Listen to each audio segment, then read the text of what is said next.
Hello my cool students, welcome to cool Gurukul. तो this is Anjali and आज का topic जो है वो है रेस्पिरेशन इन प्लांट्स। क्या प्लांट्स भी रेस्पिरेशन का प्रोसेस करते हैं, यानी कि सांस लेते हैं? यही होती है ना रेस्पिरेशन, सांस लेना। हम हमारे अंदर, ह्यूमन के अंदर भी सांस लेने की प्रोसेस होती है जिसे रेस्पिरेशन ही कहते हैं। तो रेस्पिरेशन क्या होता है? सांस लेना, यानी कि exchange of gas.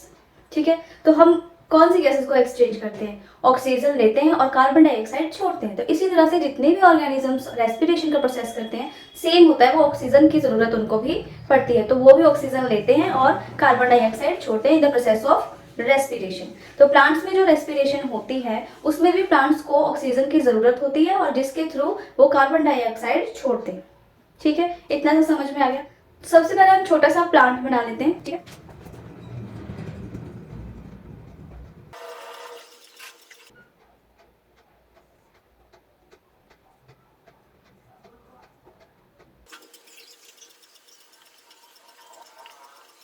so respiration is exchange of gases।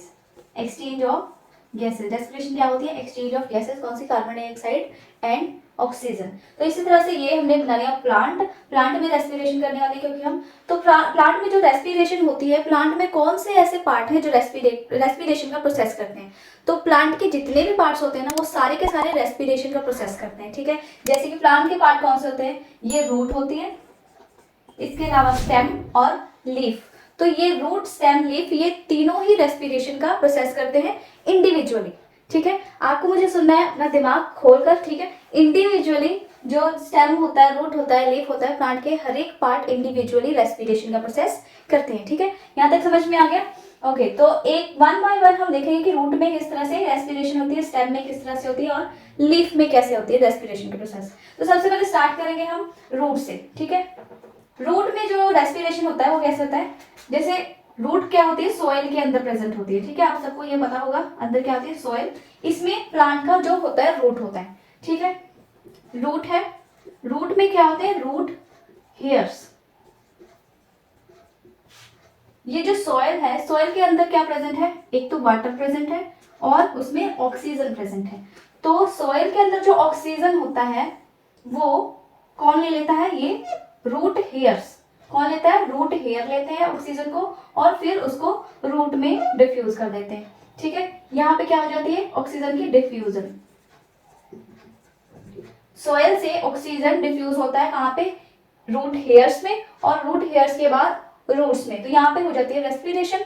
ठीक है, यहाँ पे क्या हो जाती है? रेस्पिरेशन। रेस्पिरेशन में मैंने बताया कि ऑक्सीजन की जरूरत होती है, ऑक्सीजन यूज करके कार्बन डाइऑक्साइड की फॉर्मेशन होती है। तो यहाँ पे ऑक्सीजन रूट्स ने लिया और कार्बन डाइऑक्साइड बना दिया, तो यहाँ पे क्या हो गई? रेस्पिरेशन हो गई। तो और रेस्पिरेशन कैसे होती है प्रोसेस से? Via diffusion. ठीक है, तो इसके बाद है स्टेम। स्टेम में क्या होता है? स्टेम जो होते हैं दो तरह के होते हैं। कुछ ऐसे प्लांट होते हैं जिनमें जो लीव्स होते हैं, ठीक है, हरे भरे जो प्लांट्स होते हैं जिसमें लीफ लगती है, पत्ते होते हैं ना, तो वो वाले स्टेम को कहते हैं ग्रीन स्टेम। और जिनमें पत्ते कम लगते हैं, सिर्फ टहनियां वगैरह होती हैं जो लकड़ी की तरह बस ब्राउन कलर के दिखाई देते हैं, ग्रीन नहीं, तो उन्हें कहते हैं वुडी स्टेम। क्या बोलते हैं? Woody stem. तो दो तरह की स्टेम हो गई, एक तो वुडी स्टेम और एक हो गई ग्रीन स्टेम। जो वुडी स्टेम होगा इसके अंदर होते हैं लेंटिसेल्स। क्या होते हैं? लेंटिसेल्स। और ये लेंटिसेल्स होते हैं, यही रेस्पिरेशन करवाते हैं स्टेम के अंदर। ठीक है, लेंटिसेल से रेस्पिरेशन होती है। लेंटिसेल में क्या होता है? ऑक्सीजन जो होता है वो डिफ्यूज हो जाता है लेंटिसेल्स में, और लेंटिसेल्स के द्वारा पूरे स्टेम में जो रेस्पिरेशन का प्रोसेस होता है वो कंप्लीट होता है। ठीक है, मतलब यहाँ भी जो है ऑक्सीजन का डिफ्यूजन होगा। कहाँ पे? लेंटिसेल्स में। ठीक है, लेंटिसेल्स क्या होते हैं? स्मॉल स्मॉल, जो जैसे स्टोमेटा होते हैं लीव्स के ऊपर, वैसे ही स्मॉल स्मॉल से पोर्स होते हैं जो कि पूरे स्टेम के ऊपर बिखरे हुए होते हैं। ठीक है, और इसके अलावा ग्रीन स्टेम में क्या होता है? ग्रीन स्टेम जो होते हैं इनके पास होता है स्टोमेटा। ठीक है, जैसे लीव्स के पास स्टोमेटा होता है वैसे ही ग्रीन स्टेम के पास भी क्या होता है? स्टोमेटा होता है। स्टोमेटा आपने पढ़ा ही होगा, इस तरह का शेप होता है स्टोमेटा का, और सेंटर में यहाँ पे आपको एक होल नजर आएगा, और इस होल से ही कार्बन डाइऑक्साइड एंड ऑक्सीजन का जो होता है ट्रांसफर होता है, डिफ्यूजन होता है। ठीक है, यहीं से ऑक्सीजन अंदर जाती है और कार्बन डाइऑक्साइड बाहर आएगा। ठीक है, गैस। तो ये दोनों साइड जो प्रेजेंट है इन्हें कहते हैं गार्ड सेल। क्या कहते हैं इन्हें? Guard cells. ये दोनों गार्ड सेल्स प्रेजेंट है और ये जो स्ट्रक्चर है किस चीज की है, स्टोमेटा की है। तो ये स्टोमेटा जो लीव्स स्टेम लीव्स पे प्रेजेंट होते हैं वो स्टेम के अंदर भी होते हैं। कौन से स्टेम के अंदर, ग्रीन स्टेम के अंदर। जहाँ स्टोमेटा के थ्रू क्या होता है, ऑक्सीजन लेते हैं और ऑक्सीजन लेने से क्या होगा, रेस्पिरेशन की प्रोसेस करते हैं, कार्बन डाइऑक्साइड बनाकर बाहर छोड़ते हैं। ठीक है, इस तरह से स्टेम में हो जाता है। लीव्स की बात करें तो लीव्स में भी क्या होता है, स्टोमेटा प्रेजेंट होता है। ठीक है, स्टोमेटा प्रेजेंट होता है इसमें। तो इन्वायरमेंट से ये ऑक्सीजन लेते हैं ये लीव, और उसके बाद क्या इन्वायरमेंट को देते क्या है, कार्बन डाइऑक्साइड। तो इस तरह से रेस्पिरेशन के प्रोसेस इसमें हो जाते हैं। ठीक है, तो कहने का मतलब कि जितने भी प्लांट्स होते हैं मोस्टली सभी में लीव, स्टेम और रूट प्रेजेंट होता है और सभी में इंडिविजुअली रेस्पिरेशन होती है, सभी पार्ट्स में। ठीक है, इसमें भी जो ऑक्सीजन है वो अंदर कैसे जाएगा, स्टोमेटा के लीव्स के ऊपर जो स्टोमेटा प्रेजेंट है उसके अंदर डिफ्यूजन के थ्रू जाएगा। ठीक है, तो यहाँ अगेन डिफ्यूजन हो रही है। तो जो भी गैसियस एक्सचेंज होता है ना रेस्पिरेशन के प्रोसेस में, जो भी गैसियस एक्सचेंज होता है उसमें होता क्या है, डिफ्यूजन। हमारी बॉडी में भी जो गैसेस जितनी भी होती है एक पार्ट से, एक सेल से दूसरे सेल में, एक पार्ट से दूसरे पार्ट में जा रही है, तो कैसे जा रही है, थ्रू डिफ्यूजन। उसी तरह से प्लांट में भी कहीं पे भी गैस को एक जगह से दूसरी जगह जाना है तो कैसे होगा, डिफ्यूजन के थ्रू होगा। ठीक है, डिफ्यूजन क्या होती है, हाई कंसंट्रेशन से लो कंसंट्रेशन में आना। ठीक है, तो इस तरह से डिफ्यूजन इसमें होगी। तो सब जगह डिफ्यूजन ही होने वाली है। प्लांट को ऑक्सीजन चाहिए रेस्पिरेशन के लिए। ठीक है, जब वो ऑक्सीजन प्लांट के अंदर जाता है तो क्या होता है, वो एक केमिकल रिएक्शन में आपको दिखाती हूँ बोर्ड पे, आप ध्यान से देखिए।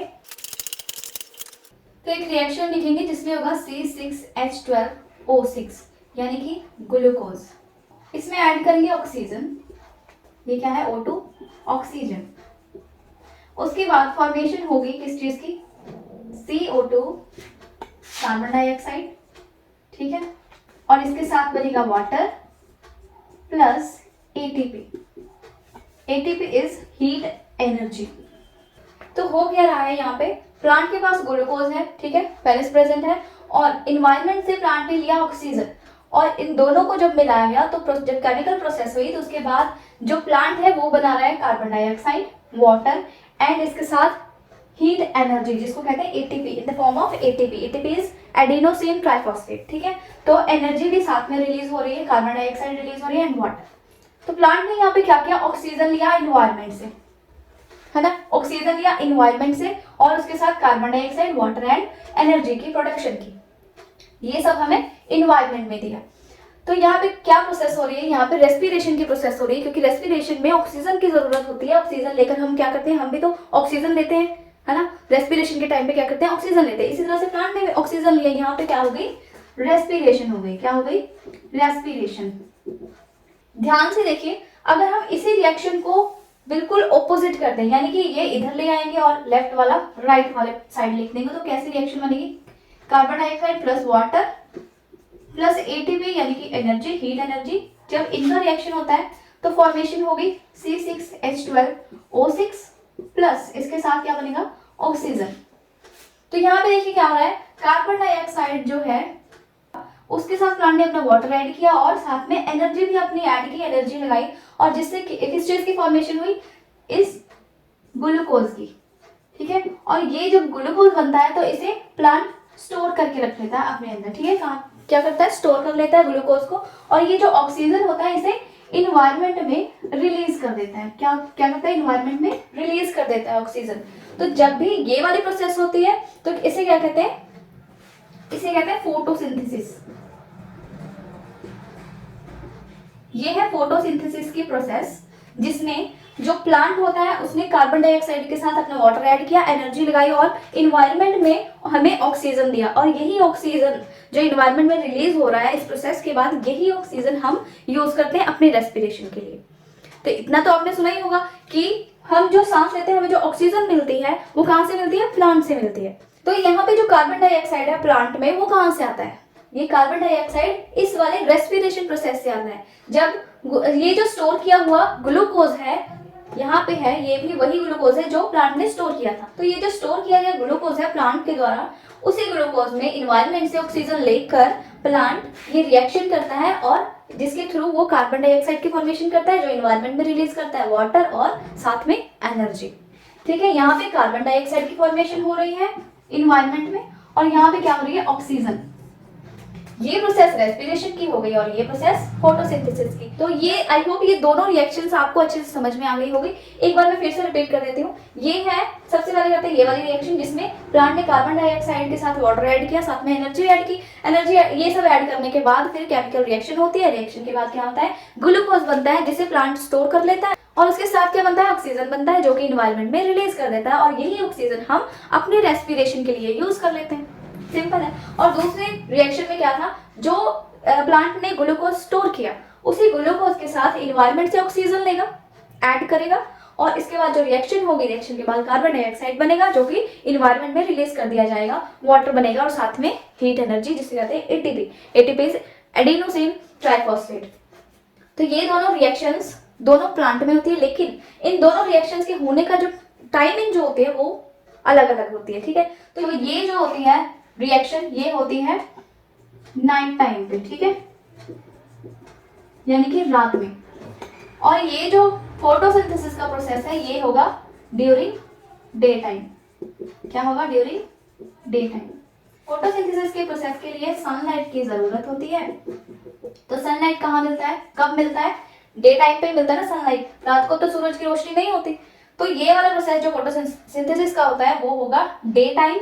इसमें क्या होगा, कार्बन डाइऑक्साइड यूज करके ऑक्सीजन की फॉर्मेशन करेगा प्लांट। और बात यहाँ पे ये समझने की है, रेस्पिरेशन इस वाले प्रोसेस में हो रही है और जो फोटोसिंथेसिस है वो इस वाले प्रोसेस में हो रही है। तो रेस्पिरेशन की हम बात कर रहे थे। तो यहाँ पे आप ये पूछोगे कि नाइट टाइम पे रेस्पिरेशन होती है, तो डे टाइम पे क्या होता है, क्या डे टाइम पे जो प्लांट्स होते हैं वो सांस नहीं लेते, रेस्पिरेशन की प्रोसेस डे टाइम पे नहीं होती, तो डे टाइम में सांस नहीं लेते तो वो कैसे चलते हैं। तो मैं ये बताना चाहूंगी कि रेस्पिरेशन की जो प्रोसेस होती है वो नाइट टाइम पे भी होती है लेकिन डे टाइम पे भी होती है। यही वाली प्रोसेस डे टाइम पे भी होगी। डे टाइम पे रेस्पिरेशन कम होती है as compare to night time. ठीक है, तो ये प्रोसेस डे टाइम पे भी होती है लेकिन सबसे ज्यादा कब होती है, रात को। ठीक है, रेस्पिरेशन की प्रोसेस नाइट टाइम में कार्बन डाइऑक्साइड की कंसंट्रेशन एनवायरमेंट में ज्यादा होगी एज कम्पेयर टू ऑक्सीजन और डे टाइम में ऑक्सीजन की ज्यादा होगी as compare to carbon dioxide. Okay, तो रेस्पिरेशन इन प्लांट से रिलेटेड कुछ क्वेश्चंस मैं आपको बता देती हूँ कि कैसे क्वेश्चंस हो सकते हैं। तो सबसे पहला क्वेश्चन है हाउ डू प्लांट ब्रीथ, कि प्लांट सांस कैसे लेते हैं। तो प्लांट में क्या होता है, रेस्पिरेशन होता है सांस लेने के लिए, जैसे हमारे सांस लेने के प्रोसेस को रेस्पिरेशन बोलते हैं वैसे, लेकिन वहां पे क्या होता है, सेल्यूलर रेस्पिरेशन होता है। आपका आंसर होगा थ्रू सेल्यूलर रेस्पिरेशन। जो प्लांट की रूट्स होती है वो कहाँ पे होती है, सॉइल के अंदर। ठीक है, आपको पता है सॉइल में क्या होता है, न्यूट्रिएंट्स, और ये न्यूट्रिएंट्स सॉइल के थ्रू प्लांट लेता है, उसके बाद इसे चेंज कर देता है किसमें, एनर्जी में चेंज करता है, और यही एनर्जी जो होती है वो प्लांट यूज कर लेता है अपने सेल्यूलर प्रोसेसेस के लिए। ठीक है, थ्रू रेस्पिरेशन। नेक्स्ट क्वेश्चन है do plant breathe at night. तो मैंने अभी आपको बताया कि रात को भी प्लांट्स जो है वो रेस्पिरेशन करते हैं, तो इसका आंसर आ जाएगा यस। तो जितने भी प्रोसेस मैंने आपको बताई वो सारी एक्सप्लेन कर देनी है with chemical reaction. Next question है name the respiratory organ in woody stems. तो इसका आंसर क्या आ जाएगा, आपको अच्छी तरह से पता है, जो मैंने अभी बताया कि स्टेम्स दो तरह की होती है, एक वुडी स्टेम होती है और ग्रीन स्टेम होती है। और वुडी स्टेम जो होते हैं उसमें पूछा है तो किस तरह से होगी, उसमें क्या प्रेजेंट होता है, लेंटी सेल्स प्रेजेंट होते हैं, और ये जो लेंटी सेल्स होते हैं क्या होते हैं, स्मॉल पोर्स होते हैं जो कि आपको पूरे बार्क पे स्कैटर्ड मिल जाएगा। नेक्स्ट क्वेश्चन है role of stomata in plant respiration. तो प्लांट की जब रेस्पिरेशन होती है उसमें स्टोमेटा का क्या रोल होता है, वो भी मैंने अभी बताया कि स्टोमेटा क्या करता है, गैसियस एक्सचेंज होता है। ठीक है, और लास्ट क्वेश्चन है कि रूट का कौन सा पार्ट होता है जो रेस्पिरेशन में इन्वॉल्व होता है। तो मैंने वो भी बताया, बिल्कुल स्टार्टिंग में बताया था कि रूट के जो हेयर प्रेजेंट होते हैं वो रेस्पिरेशन में पार्टिसिपेट करते हैं। कैसे, ऑयल के अंदर क्या होता है, कैसे सॉइल के अंदर क्या होता है, ऑक्सीजन प्रेजेंट होता है, और तो यही ऑक्सीजन डिफ्यूज होकर रूट की हेयर्स में चला जाता है और उसके थ्रू रूट्स में जाता है और इस तरह से रेस्पिरेशन हो जाती है। तो रेस्पिरेशन का प्रोसेस बस यही था और आज की वीडियो में यहीं पर लास्ट करती हूँ और आप सबको मिलती हूँ नेक्स्ट वीडियो में एक नए टॉपिक के साथ। तब तक के लिए गुड बाय, टेक केयर।